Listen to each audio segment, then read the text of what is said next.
Halo teman-teman semua, di sini kita akan membahas tentang globalisasi dari kelompok 8.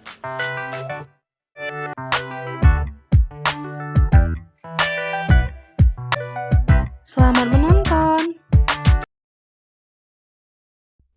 Yang akan kita bahas di sini adalah globalisasi.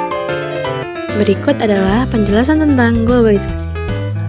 Dari pengertian, faktor, contoh dalam kehidupan, dan dampaknya.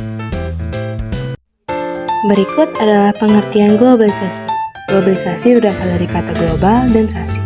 Jadi, globalisasi adalah proses masuknya sesuatu ke ruang lingkup dunia. Jadi, dapat disimpulkan bahwa globalisasi adalah proses masuknya sesuatu ke ruang lingkup dunia. Salah satu cirinya adalah adanya sikap saling ketergantungan antar satu negara dengan negara lain. Keberadaan globalisasi ini membawa pengaruh baik, itu pengaruh positif maupun pengaruh negatif. Yang kedua yaitu penyebab terjadinya globalisasi, yaitu pesatnya perkembangan teknologi komunikasi dan informasi yang berkembang pesat mempercepat terjadinya proses globalisasi di dunia. Negara yang memiliki infrastruktur teknologi komunikasi dan informasi dapat menggunakan di skema perkantoran, pusat bisnis, dan perumahan. Faktor yang kedua yaitu integrasi ekonomi dunia. Globalisasi juga terjadi karena adanya integrasi ekonomi dunia.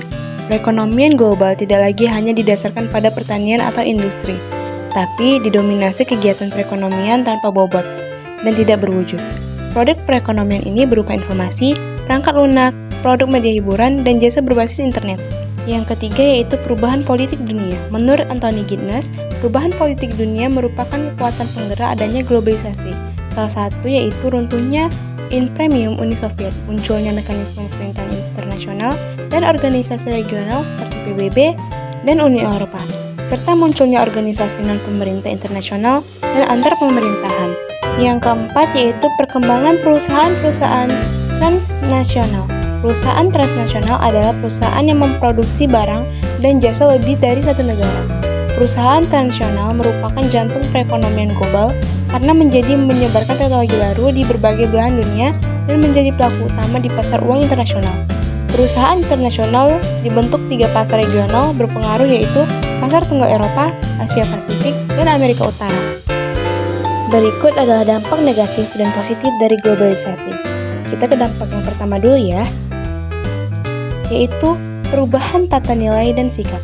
Globalisasi menyebabkan terjadinya perubahan tata nilai sosial budaya seperti cara hidup, pola pikir maupun ilmu pengetahuan dan teknologi dari bangsa lain yang telah maju. Misalnya adalah meningkatkan etos kerja yang tinggi, suka bekerja keras, disiplin, mempunyai jiwa kemandirian, rasional, sportif, dan lain sebagainya.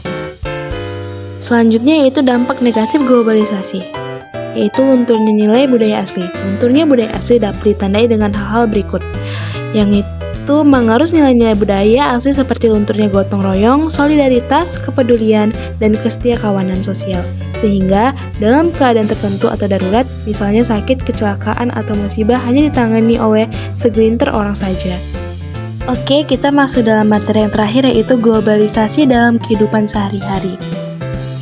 Sebagai contoh globalisasi dalam kehidupan sehari-hari yaitu saat ini sudah gampang menemukan produk-produk asing di Indonesia, mulai busana, alat elektronik, hingga makanan. Tidak jarang pula, produsen dari negara lain yang membangun pabriknya di Indonesia demi mempengaruhi permintaan pasar dalam negeri. Oke teman-teman, sekian dari penjelasan globalisasi dan see you! Bye teman-teman!